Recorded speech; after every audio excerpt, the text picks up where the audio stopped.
Hello and welcome to my channel. In this one I'm going to do a drawing of a log cabin on a lake, and I'm going to be using colored pencils on 1000 grit sandpaper. The pencils I'm going to be using are Polychromos. The paper is just 1000 grit wet to dry waterproof sandpaper that you can find in any hardware store. The background color, the color of the paper is kind of bluish, which I think will go well with some of the colors that I intend to produce here. I did the sketch of the shoreline and then a quick sketch of the roof or the outline of that log cabin, just so that I could start working on the background. For the background I'm going to be using a black pencil and a couple of greens. I don't want to mix the two together thoroughly. What I want to create is a kind of a texture, combination of small darker and lighter green shapes, which will look like a forest. So that's what I'm doing here. I'm applying the green on top of the black,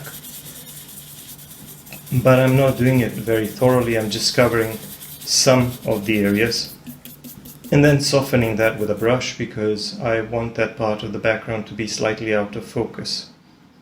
Some parts of the background will be a little bit better defined than others, like for example some of these tree trunks that I'm drawing with a light warm gray pencil.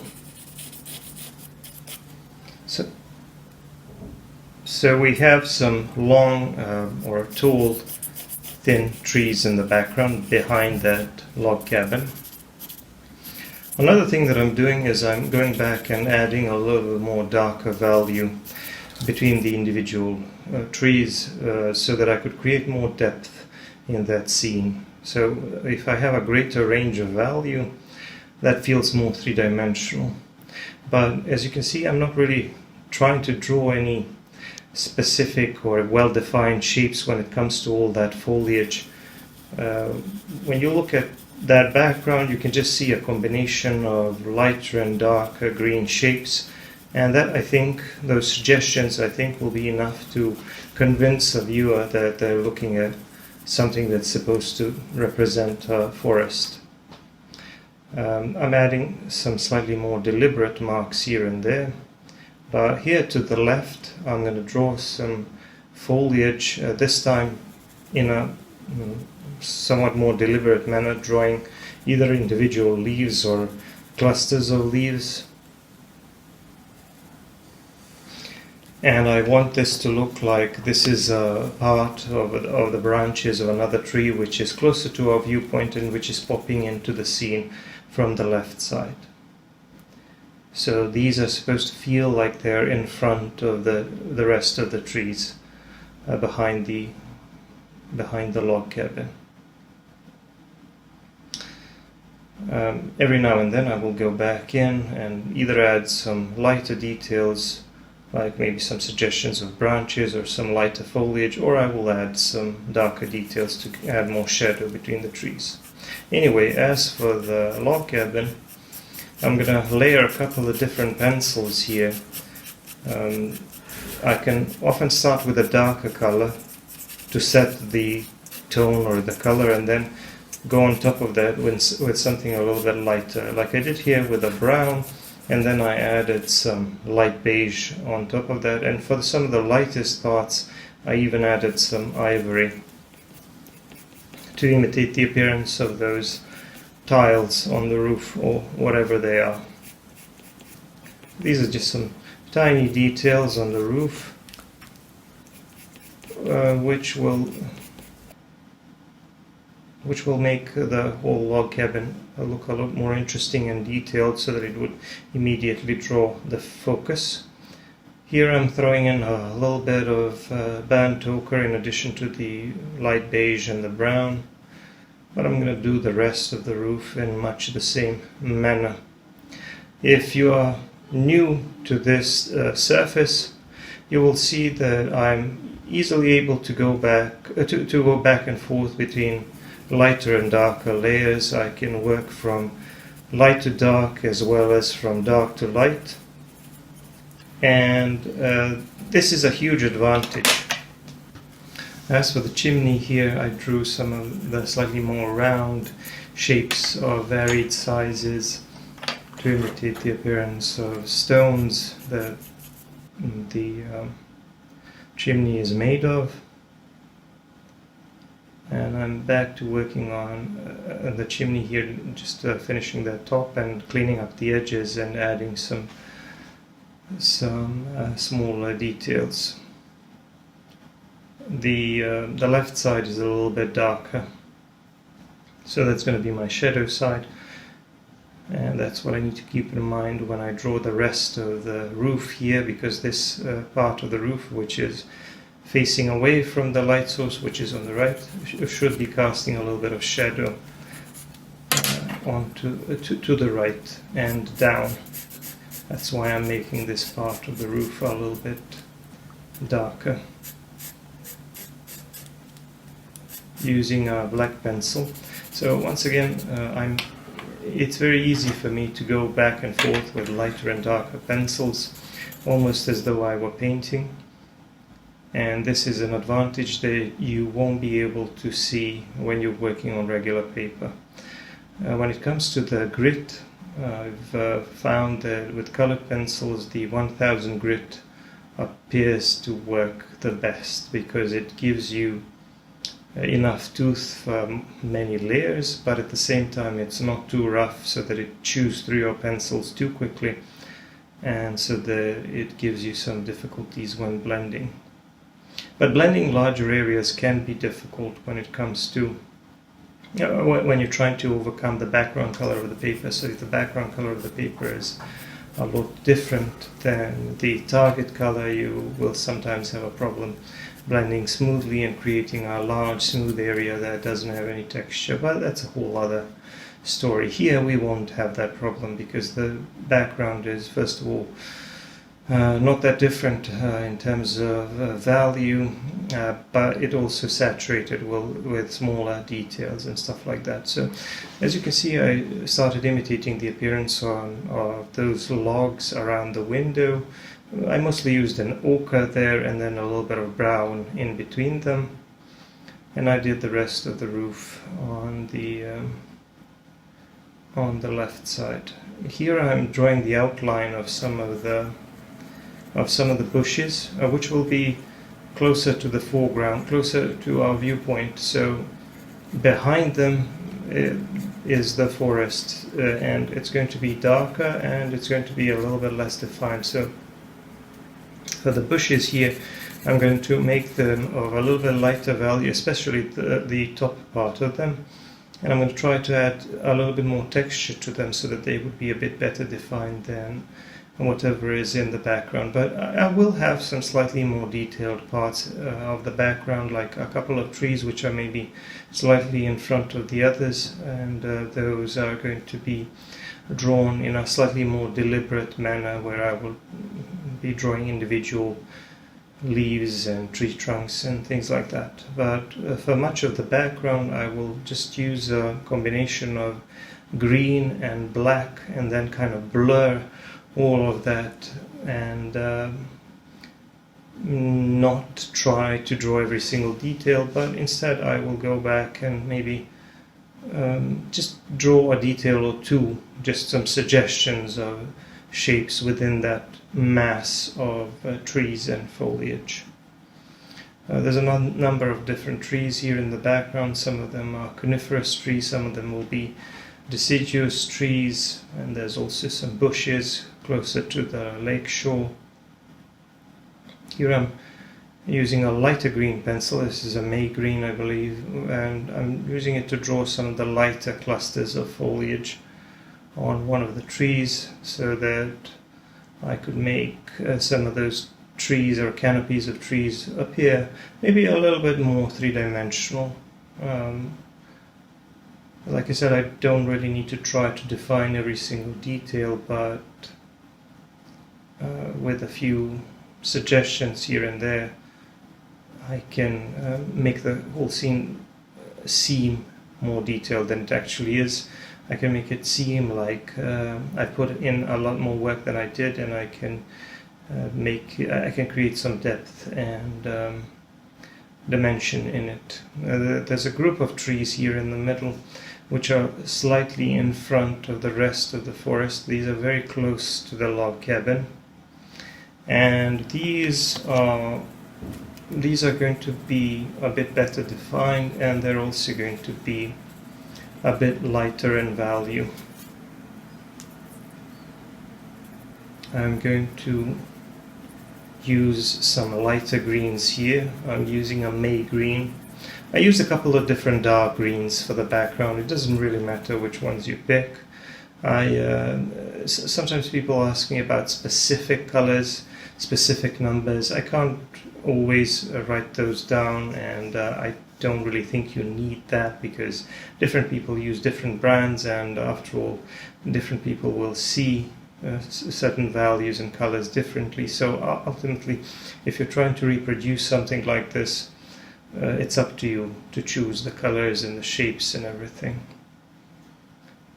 So at the bottom it's a little bit darker, and at the top it's a little bit lighter, even though even in this middle area we have some of the lighter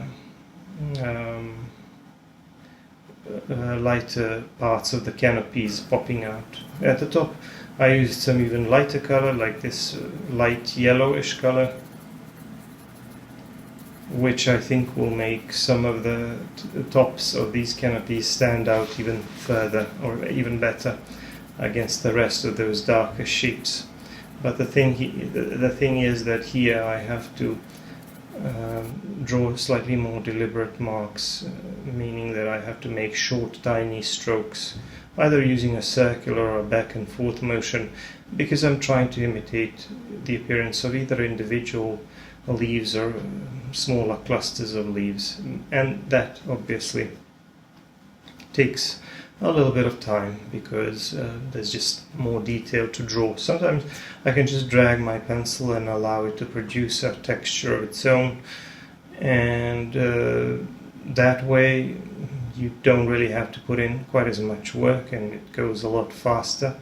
But sometimes you just can't do anything other than draw the exact shape. So maybe not exactly the same shapes, but fairly detailed shapes. It really depends on how detailed you want your drawing to be, and I always want my landscapes to be a little bit more on the realistic side.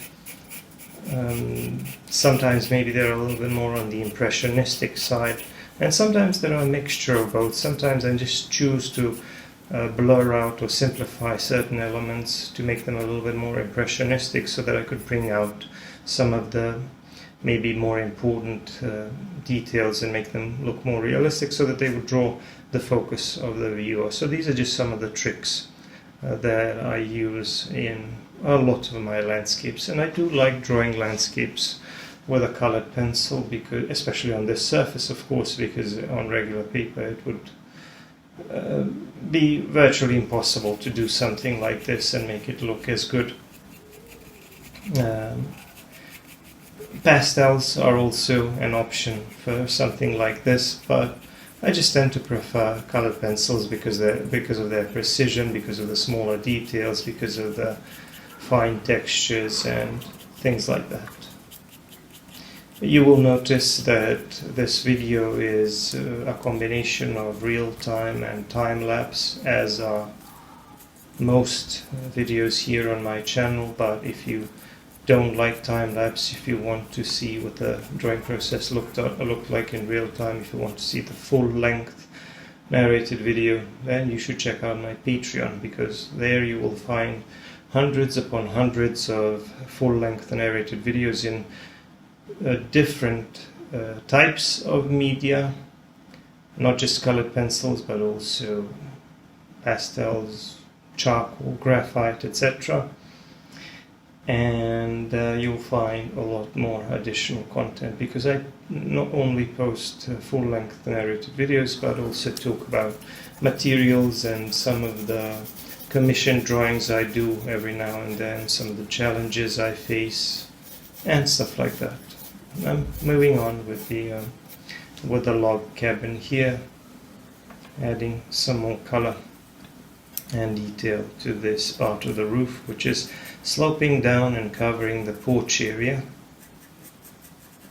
The lower part of the cabin is a little bit more complex and a bit more difficult to understand because there's lots of shadows there and lots of details that I can't really make out, can't really understand. So I'm going to try to simplify a little bit, and one of the ways I can simplify that and make things easier for me is to focus on the larger shadow areas.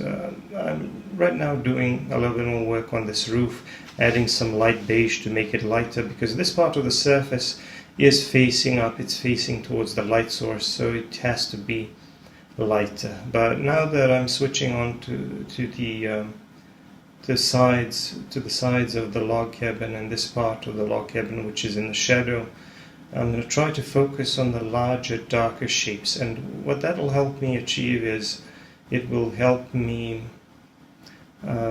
decide which of the lighter shapes I want to show. Some of them will be popping out of that shadow, some of them will just remain blurred or hidden in that shadow. So it will give me an opportunity not just to define some of the smaller details, but also to understand which of the smaller details I want to omit or remove in order to simplify my drawing and make things easier for myself, and also make things easier for the viewer to understand as well. Adding a few of those smaller details there. And now this is the shadow side here. This is going to be a lot darker. I'm just going to go over that with a black pencil, establish that darker area.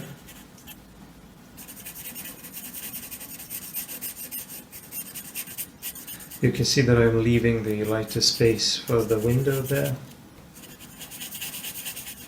The rest of it is going to be mostly dark. I'm not sure if I'm going to leave it completely black. I may add a few touches of brown and ochre here and there, just like maybe some lighter details sticking out of the shadow. And that's the window. The windows here are lit from the inside.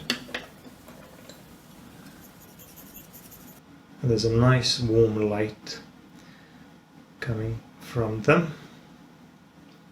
I used a little bit of yellowish, a little bit of orangey and some ochre for that. And now I'm continuing to work on the log cabin, drawing these logs with an ochre pencil and then adding a little bit of brown, walnut brown, between them and on top of them as needed to modify the color, but also to improve the texture and define the shadow areas or spaces between the individual logs. And if I feel like I need even more shadow or more contrast, I can add a black colored pencil. There's another window here and a door. This window will also be lighter, it'll also be lit from the inside. Again, a little bit of yellow, a little bit of orange, a nice bright color. And I especially like those details because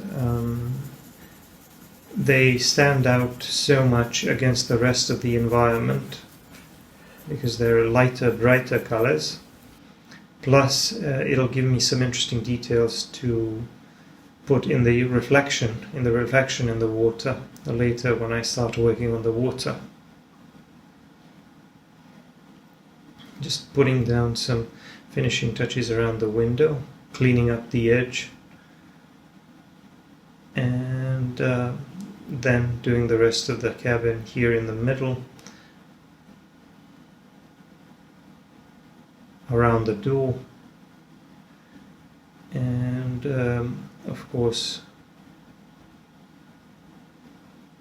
on the left. I put a few more of those posts holding up that sloped roof above over the porch. Now that most of the log cabin is done, I'm doing a little bit more work on the lake shore here to the left. There's going to be some shadow under the porch, maybe some logs or some wood piled up on the side, and then a little bit of grass here at the bottom. So in order for the lighter blades of grass to stand out, I always put in some darker values, darker details first. In this case, a little bit of black and also a little bit of this darker green. And then once I go on top of that with a lighter pencil, I should create a lot of contrast. I'm just adding a few more details with the black, cleaning up the shape of that porch a little bit, and then adding some of those lighter blades of grass with a light green pencil or lighter green pencils. I'm going to add a little bit more variation in the terrain here on this part of the shore, which is sticking out from the left. I'm going to have another shape like that here at the bottom. This one will also be mostly covered with grass, so kind of like an irregular shape. I put down some darker values first with a brown and a little bit of ochre, and then some lighter beige, and of course a little bit of grass first with a darker green, and some black, and then some lighter green on top. And that way the clumps of grass and the blades of grass which are sitting on top of the others are lighter because they're sticking out and are more exposed to the light. Doing a little bit more work on the log cabin and the porch, and now I'm moving on to the surface of the water. I'm going to start with a black pencil because I want the reflection to be darker than the image above the water. So I'm going to start with those darker values first, and then I'm going to be adding some lighter colors and lighter details as needed. Now for some dark green.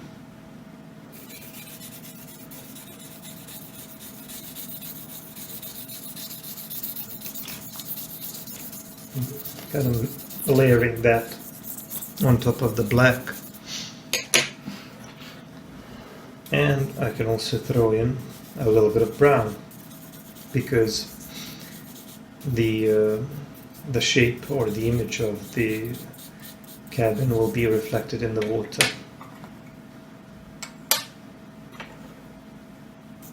Also a little bit of ochre here and there. Reflections are not that difficult if you're not obsessed with making a super realistic reflection. All you have to do is try to match the lighter and darker values so that the reflected image sort of looks like the reflection of the objects above the water. I'm now blending with a brush, going side to side, blending those colors that I laid down.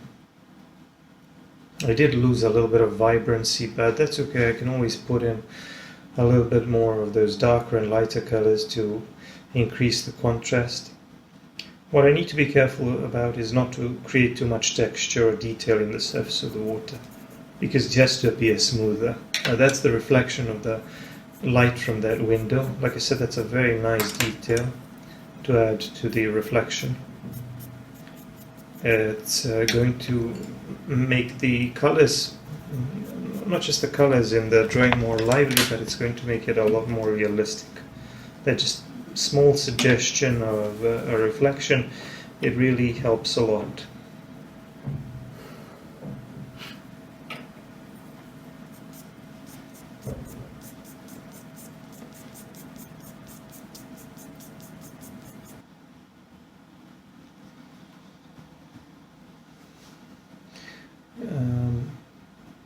Adding a little bit more darker value here on the other side, and I'm going to do the reflection for the other window as well. So those nice two bright details in the surface of the water, and I decided to add a little bit more grass here to the left. And I also added a little bit of blue at the bottom to make the bottom portion of the water a little bit more bluish. I think it looks better this way. And now I'm doing the rest of the work here around the porch of the log cabin, and a couple more of those pillars, and then some reflections of those posts and pillars, and a few lighter details in the reflection here and there to try to match whatever we see in the with the images or the objects above the water. Now I'm going to add some darker details in that surface of the water to create those reflections of shadow areas in the forest. And I'm blending that too, but I felt like I needed more value, so I added a little bit more black colored pencil, made that even darker. And this is the edge of the water, or the opposite shore of the lake. And now I'm working on those bushes around the edge of the lake. Like I said, those are a little bit closer than the rest of the trees. I want to make them a bit more detailed and a little bit lighter. So the tops are a little bit lighter. I'm going to do the rest with a combination of green and black, but I can't make it too dark. What I do want to do is produce a little bit of texture so that it looks like foliage. And then once I've done that, I'm just going to go in with a lighter pencil, and I'm going to create slightly more deliberate marks to indicate the smaller shapes of grass and foliage over there on the other side of the lake. Just adding a little bit more black, kind of going back and forth with a lighter and darker pencil, because like I said, I can do that on this surface. And then adding some more reflections of those trees and the bushes as well, with a little bit of lighter green, just so that the colors and the values in the reflection match the images above the water or the objects above the water. A little bit more lighter green and a little bit more blending here and there. I can also add a few lighter touches of light grey, light warm grey, like some small ripples or reflections in the water here and there. And that's pretty much it. I put my signature on the right side at the bottom. And as a final touch, I'm just going to add a few darker details between the trees, just to add a little more depth and shadow. A little bit more depth and shadow between those trees, so that it doesn't look flat. And I also added a little bit more grass here at the bottom. I'm going to add some slightly longer blades of grass. Whatever is closer to us has to appear longer or taller because of the perspective. So I'm just going to vary the direction and the shape a little bit and add some longer blades of grass here and there. Maybe a few here as well. A few going over the darker shape or the darker surface of the water to create a bit more contrast. And maybe a few of them here at the bottom as well. Like maybe some of those blades of grass are either growing by the water or sticking out of the water, who knows. And now I think the drawing is done. So I hope you like this scene. And once again, if you want to see full-length videos and more content, you should check out my Patreon. Thanks for watching. Don't forget to subscribe, give me a like and comment. And I'm going to see you in the next one. Bye bye.